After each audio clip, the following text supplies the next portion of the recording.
जी, start करते हैं। आज हम डिस्कस करेंगे special cases of linear programming और 4 स्पेशल केसेस हैं। पहले को हम कहेंगे degeneracy, unbounded solution, alternative optimum and infeasible solution. तो सिंप्लेक्स मेथड जो हमने अभी तक करके आए हैं उसमें एम टेक्निक कह लें।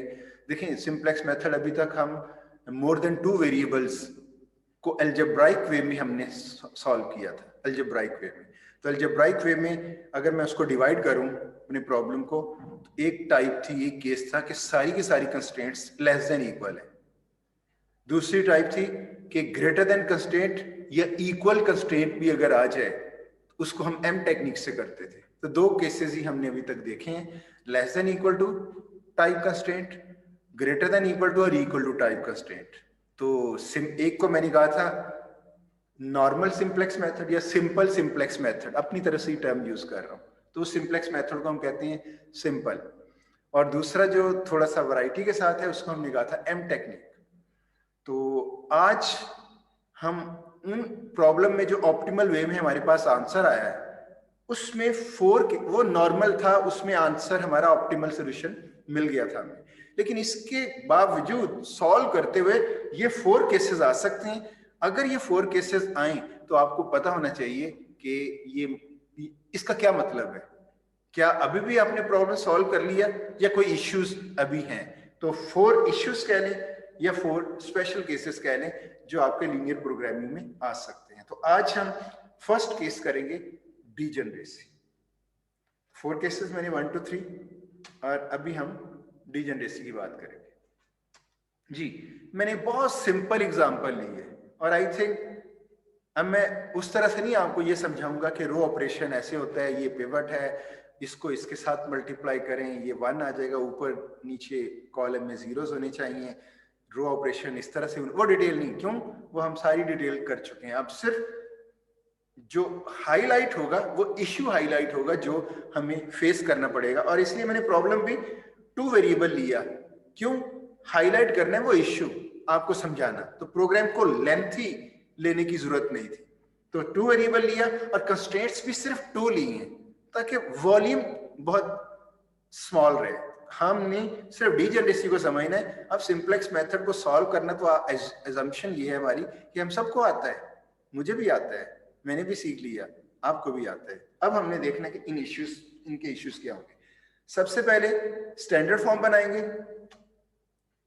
ये देखें, अब मुझे ये बताने की जरूरत नहीं ये कैसे है, फिर भी कह देता हूं। इस सारी साइड को लेफ्ट साइड पे चले, right hand side equal to 0, दोनों constraints less than equal to हैं, तो आपने 2 स्लैक वेरिएबल्स इंट्रोड्यूस करवा दिए, S1 S2। थोड़ी सी डिटेल में इसलिए बताऊंगा कि मैं तीनों सेक्शंस में जो मेरा अच्छा लेक्चर होता है, ये भी मेरे YouTube चैनल पे नहीं पड़ा हुआ ये टॉपिक, तो मैं इसलिए थोड़ी सी डिटेल बताऊंगा कि अगर जो तीनों सेक्शंस में अच्छा लेक्चर आएगा तो मैं उसको अपनी YouTube की प्लेलिस्ट में रख देता हूँ। तो इसलिए कुछ थोड़ी बहुत डिटेल में फिर से बताने की कोशिश करूंगा कि एक आम यूजर अगर इसको लेता है तो वो फर्स्ट टाइम इसके ऊपर आता है, तो उसको भी थोड़ी सी चीजें को पता होना चाहिए। जी, तो सिलेक्ट वेरिएबल्स इंट्रोड्यूस करेंगे, बहुत सिंपल। अब आपके पहले 2 वेरिएबल थे, अब 4 वेरिएबल्स हैं। तो स्टैंडर्ड फॉर्म आप सबको पता है, अगर किसी को नहीं पता तो वो मेरे प्रीवियस लेक्चर को उसको सुन लेगा।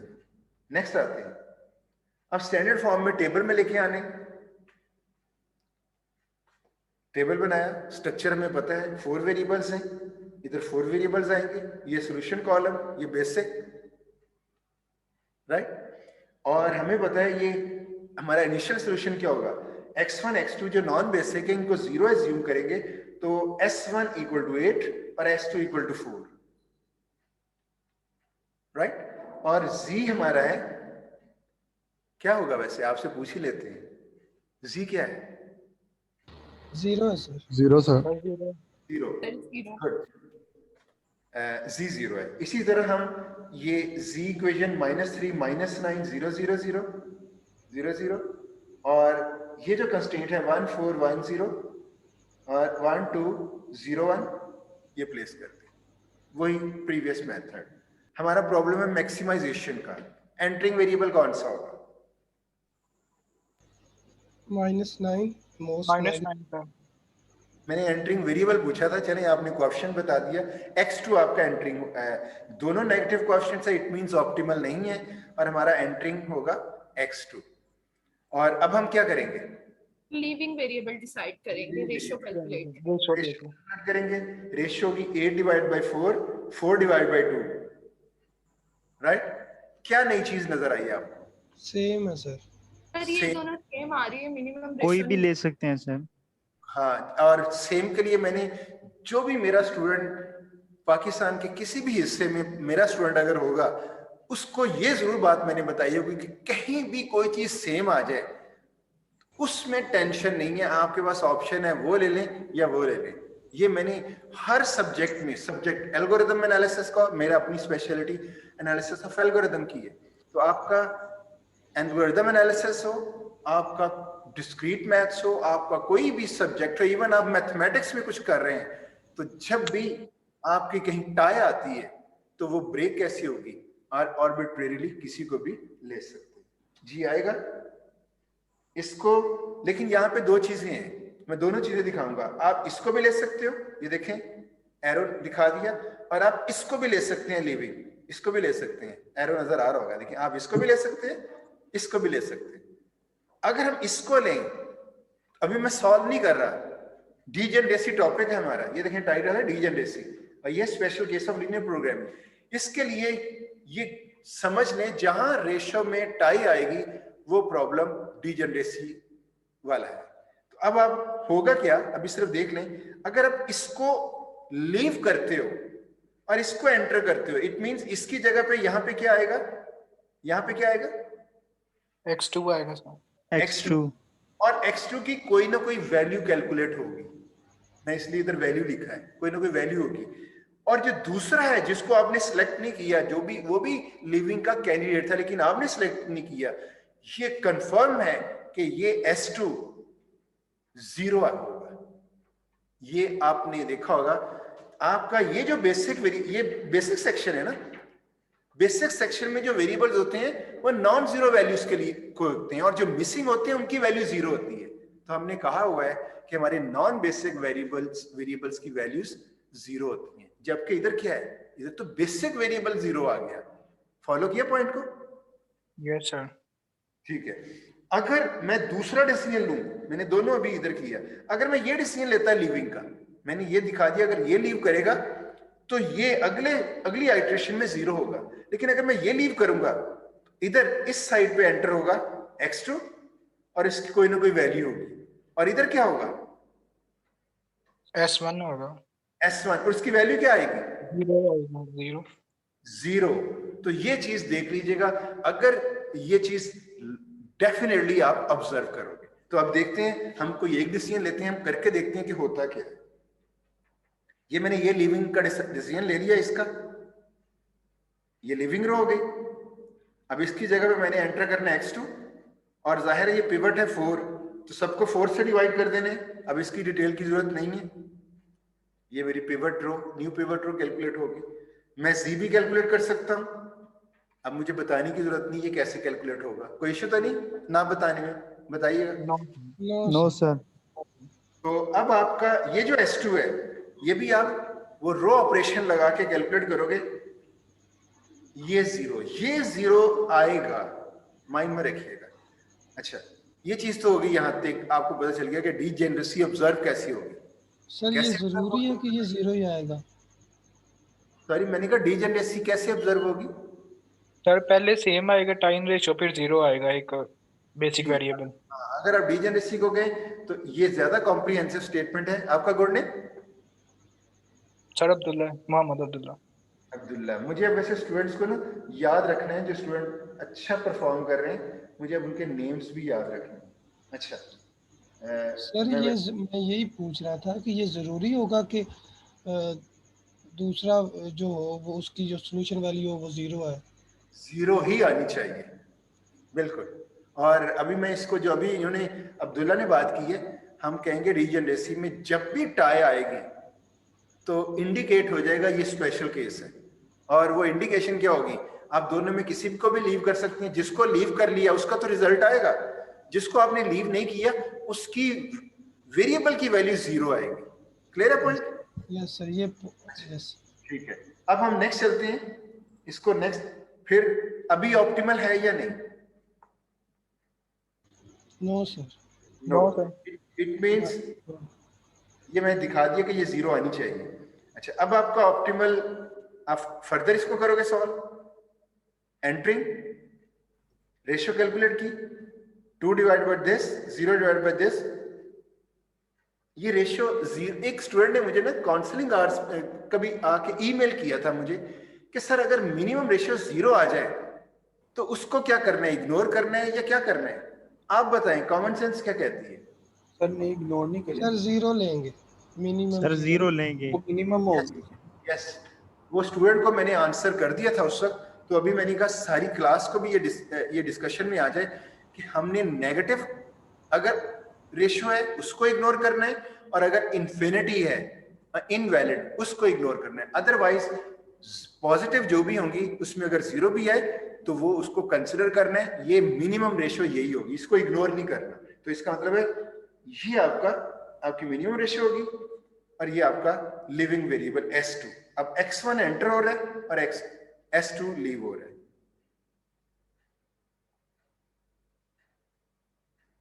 जी, और दूसरे को कैलकुलेट करें।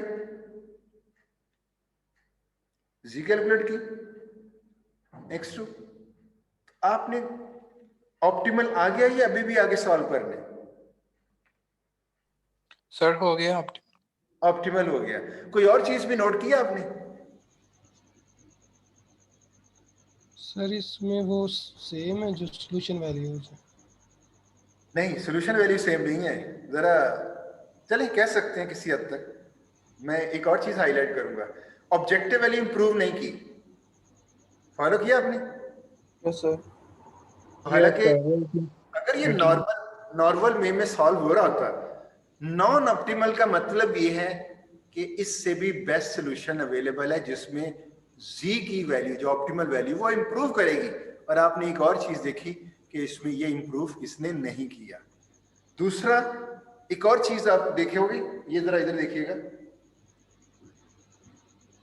ये ऑप्टिमल सॉल्यूशन है। ऑब्जर्वेशंस पे आते हैं क्योंकि प्रॉब्लम तो हमारा सॉल्व हो चुका है, लेकिन हमने ऑब्जर्वेशन पे आना है, इसको हमने कंक्लूड कैसे करना है। Information may lead to discovering irregularities in the construction of model। पहली बात ये हमें पता चली कि अगर कोई कहीं डिजेनरेसी एग्जिस्ट करती है तो उसका मतलब क्या है? उसका मतलब ये है कि आपका वो जो मॉडल बना हुआ है उसमें इररेगुलरिटी है। इररेगुलरिटी मीन जब आपने तो अभी कोई क्विज भी नहीं दिया इसका फॉर्मुलेशन का, तो जाहिर है आप जब प्रैक्टिस में आओगे तो आपके लिए ये मैसेज है, जब आप मॉडल कंस्ट्रक्ट कर रहे होते हो उस वक्त आपने अपने ज़हन के मुताबिक उसको कंस्ट्रक्ट कर लिया और आप समझ रहे हो ये सही है। सॉल्व करने पे भी पता चल सकता है कि मॉडल में कोई प्रॉब्लम रह तो नहीं गया था। ये वो केस है कि अगर आपने एक मॉडल फॉर्मुलेट कर लिया, उसमें अभी ये जो आज का मॉडल है इसमें 2 कंस्ट्रेंट्स हैं और 2 वेरिएबल प्रॉब्लम है। मैंने लिया इसलिए ताकि ग्राफ के जरिए मैं आपको ये डिजेनरेसी हाईलाइट कर सकूं। और मैंने आपको याद होगा शुरू में कहा था कि मैं आपको ग्राफ क्यों करवा रहा हूं। हालांकि 2 वेरिएबल हो या मोर देन 2 वेरिएबल हो, आपके लिए जो बेस्ट वे होगा वो यही होगा, आप अलजेब्राइक वे में करें, सिंप्लेक्स मेथड अलजेब्राइक वे में। लेकिन मैंने फिर कहा था मैं आपको ग्राफिकल मेथड इसलिए करवा रहा हूं कि यही ग्राफिकल मेथड हमारे कॉन्सेप्ट्स क्लियर करेगा। याद आया आपको? ये मैंने स्टेटमेंट दी थी, कुछ याद आया? तो वो देखें, आज उसका एक प्रूफ आ रहा है कि मैं यहां पे आपको कन्विंस नहीं कर सकता कि ये इररेगुलरिटी है, लेकिन मैं ग्राफ के जरिए ये आपको दिखाऊंगा कि जहां डिजेनरेसी आई, यहां ये तो मैंने बता दिया कि ये डिजेनरेसी इसमें आ चुकी है, यानी ये प्रॉब्लम डिजेनरेट, यानी जो मॉडल है उसमें डिजेनरेसी एग्जिस्ट कर रही है। तो यहां पे मैंने एक स्टेटमेंट और दे दी कि जहां पे डिजेनरेसी आए, मतलब ये है कि आपका जो मॉडल है एलपी मॉडल, जो कंस्ट्रेंट्स और ऑब्जेक्टिव फंक्शन जो आपने लिखा हुआ है उसमें इररेगुलरिटी है। तो वो हम कोई एक कंस्ट्रेंट रिडंडेंट है, रिडंडेंट मींस फालतू है, उसकी जरूरत नहीं है, वो हो या ना हो उससे कोई फर्क नहीं पड़ता। तो जरा देखते हैं, इसी मॉडल को हम लेते हैं, ग्राफिकल मेथड से मैं दिखा सकता हूं कि ये इरेगुलरिटी कहां पे है।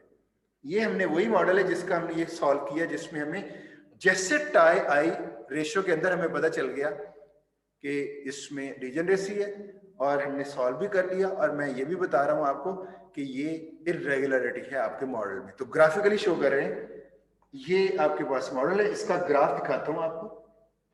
ये इसका ग्राफ मैंने वैसे ही, आप देखें ग्राफिकल मेथड भी हम कर चुके हैं, अब मुझे ये बताने की जरूरत नहीं कि इसका ग्राफ कैसे बनेगा, लाइंस कैसे ड्रॉ होंगी, तो ये बना हुआ है। अब आप देखें, ये कंस्ट्रेंट है second, x1 plus 2x2 less than equal to 4, ये लाइन ड्रॉ हुई है, ये वाली, ये पॉइंटर जरा फॉलो कीजिएगा, ये कंस्ट्रेंट 2 है, और ये कंस्ट्रेंट 1 है, x1 plus 4x2 less than equal to 8। तो मुझे ये बताएं, जब ये कंस्ट्रेंट प्लॉट की थी और सॉल्यूशन स्पेस डाउनवर्ड थी, फिर ये कंस्ट्रेंट आई और सॉल्यूशन स्पेस डाउनवर्ड है, तो कॉमन रीजन कौन सा हुआ, ये वाला? Yes sir. यस तो सर। ये जो कंस्ट्रेंट 2 है, अगर मैं थोड़ी देर के लिए इसको ऐसे ऐसे उठा दूं, कोई फर्क पड़ेगा? No sir. नो, क्योंकि सॉल्यूशन स्पेस वही रहेगी। इट मींस ये जो कंस्ट्रेंट हमने ऐड की हुई है, ये एक्स्ट्रा है।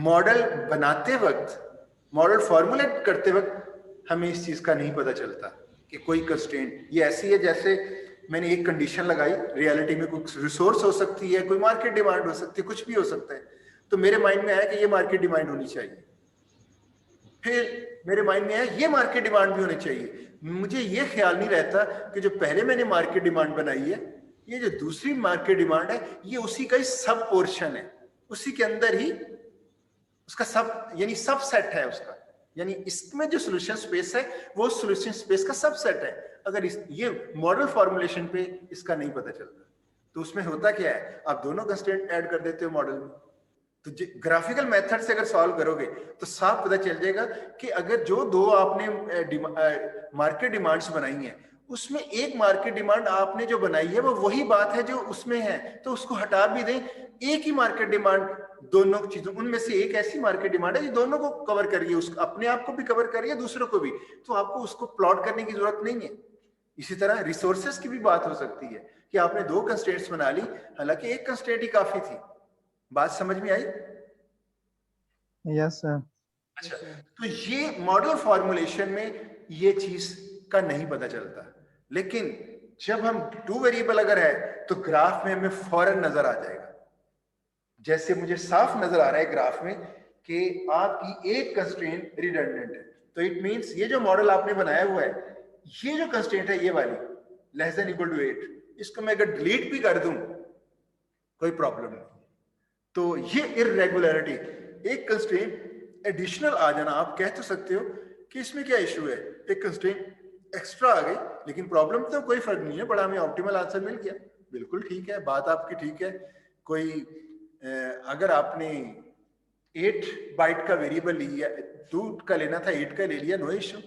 और अगर आपने कहीं एक चीज लेनी थी उसकी जगह 2 चीजें ले ली, काम फिर भी हो रहा है, नो इशू। भाई एक एफिशिएंसी इशू तो है ना, कि आप एक एक्स्ट्रा रिसोर्स यूज कर रहे हो, अगर 2 रिसोर्सेज है वहां तो इशू आ जाएगा ना, कि आपकी एक रिसोर्स आपने मॉडल के अंदर रखी, एक ही होनी चाहिए, और आपने उसकी 2 कंस्ट्रेंट्स ले ली, तो कंप्यूटेशनल कॉस्ट बढ़ जाएगी, कॉम्प्लेक्सिटी इसकी बढ़ जाएगी।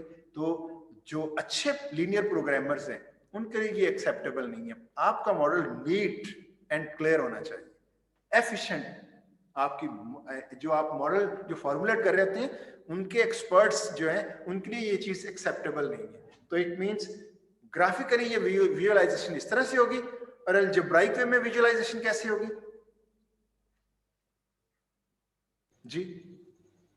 उसमें सर जो अलजेब्राइक वे में कैसे विजुअलाइजेशन होगी सर, उसकी जो रेशो होगी एक तो वो सेम आएगी। सुन रहे हैं आप मुझे? वैसे ये मैं ही बोलता रहा, सर आवाज नहीं आ रही आपको? एक मिनट, मेरे ख्याल में इधर माइक ऑफ है, स्पीकर ऑफ है, थोड़ी देर के लिए मैं जरा चेक कर लूं।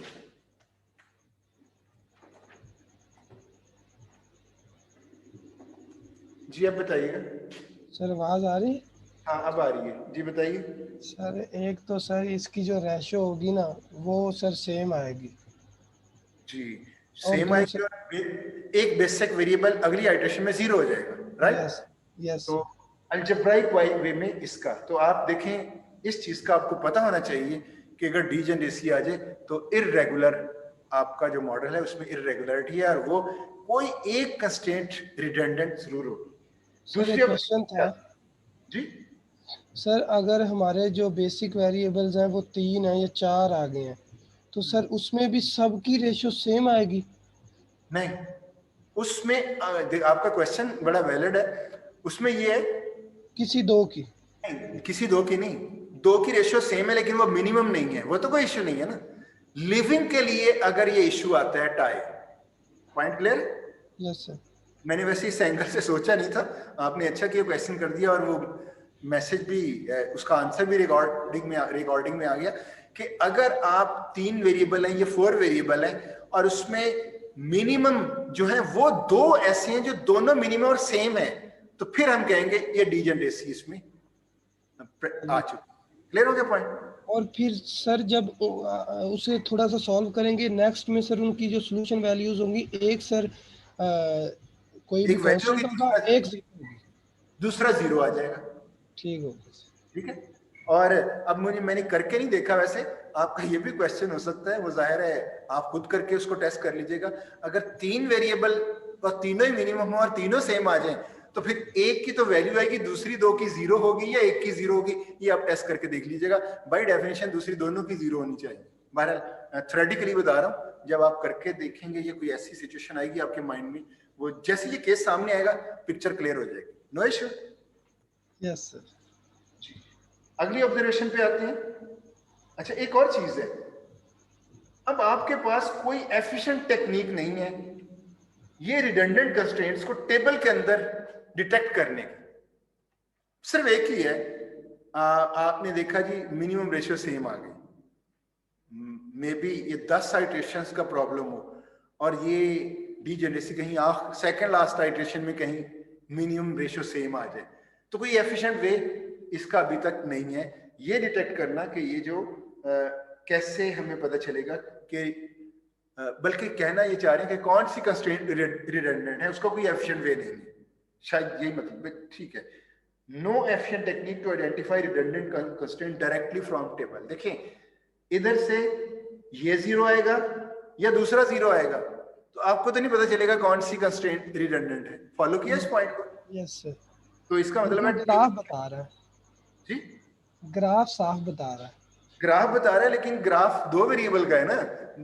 एक्चुअली तो हमने 2 वेरिएबल का प्रॉब्लम तो नहीं कर रहे होना, हमने तो अलजेब्राइक वे में ही आंसर कर रहे होना है ना। ठीक हो गया? ठीक है सर। सेकंड ऑब्जर्वेशन की तरफ आते हैं।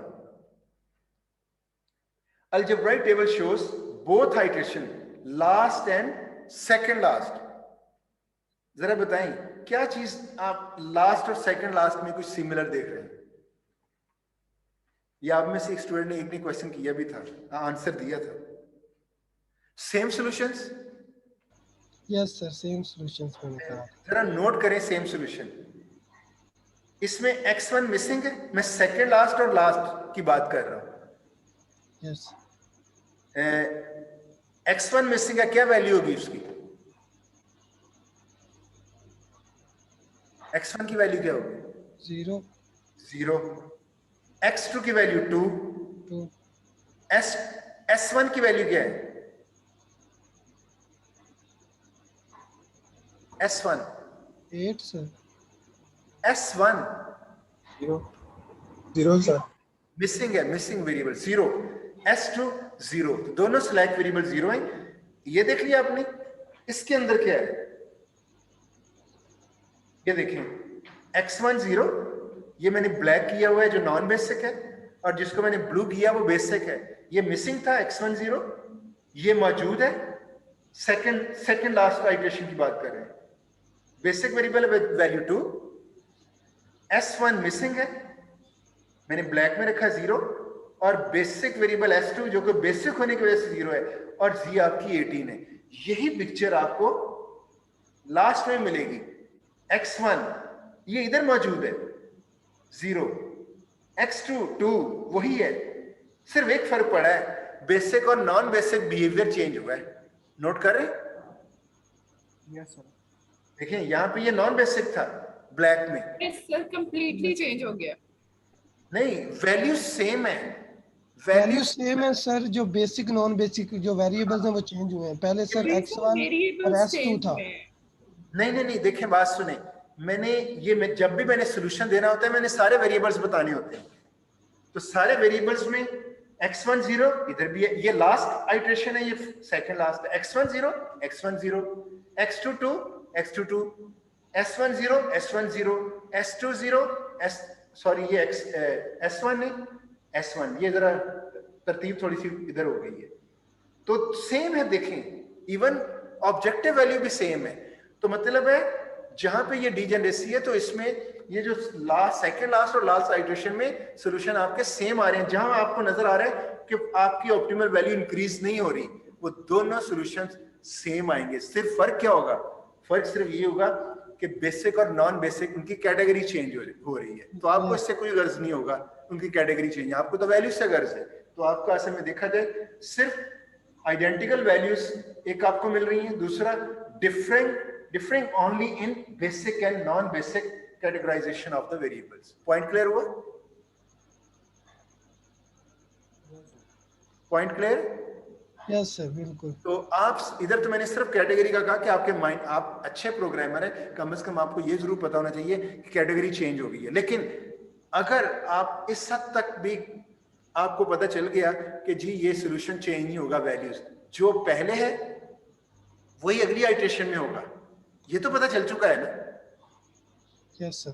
अगर ये पता चल गया है तो क्या, मुझे नहीं पता कि ये कितनी आइटरेशन का प्रॉब्लम है, तो क्या ये पॉसिबल है कि जहां पे फर्स्ट टाइम डीजेनरेसी यहां हाईलाइट हुई थी इस आइटरेशन में, तो ये तो फर्स्ट आइटरेशन ही है, हो सकता है 10 आइटरेशन का प्रॉब्लम हो और 7th आइटरेशन में मिनिमम रेशियो सेम आ गई हो, तो क्या मैं यहीं पे स्टॉप कर सकता हूं? क्यों, अगली आइटरेशन में तो सॉल्यूशन चेंज ही नहीं होना।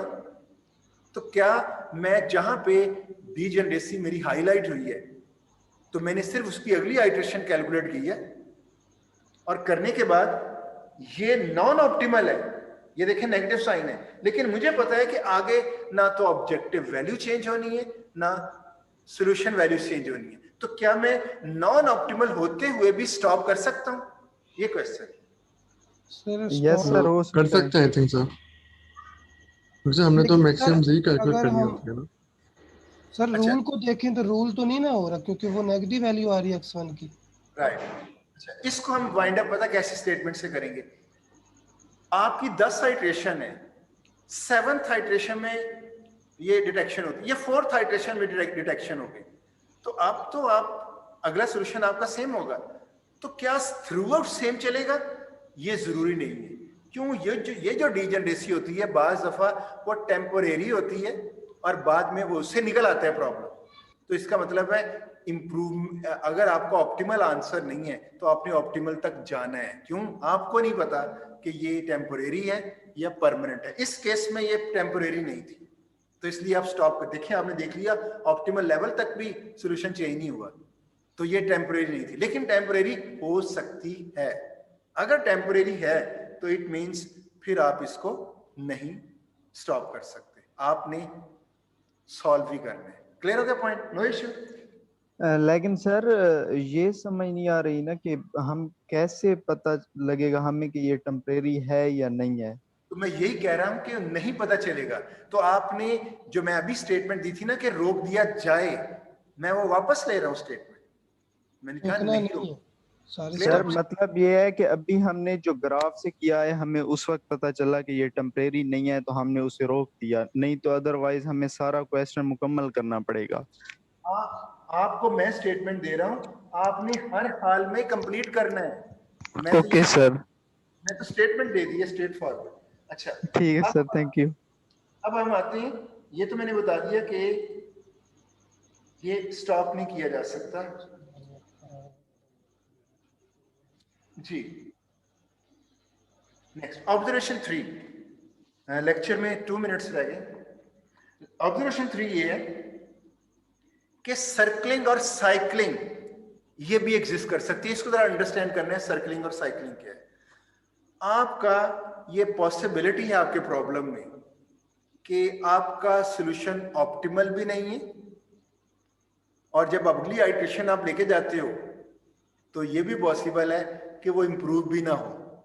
तो आप नॉन ऑप्टिमल से अगली आइट्रेशन अगेन नॉन ऑप्टिमल, लेकिन इंप्रूवमेंट भी नहीं है, अगेन नॉन ऑप्टिमल, फिर भी इंप्रूव नहीं कर रहा। तो अगर आपका ऑप्टिमल सॉल्यूशन भी इंप्रूव ना कर रहा हो, सेम आ रहा हो, और आपके पास ऑप्टिमैलिटी भी नहीं आ रही और सॉल्यूशन भी इंप्रूव नहीं हो रहा, तो ये एक, इसको कहते हैं सर्कलिंग या साइकिलिंग।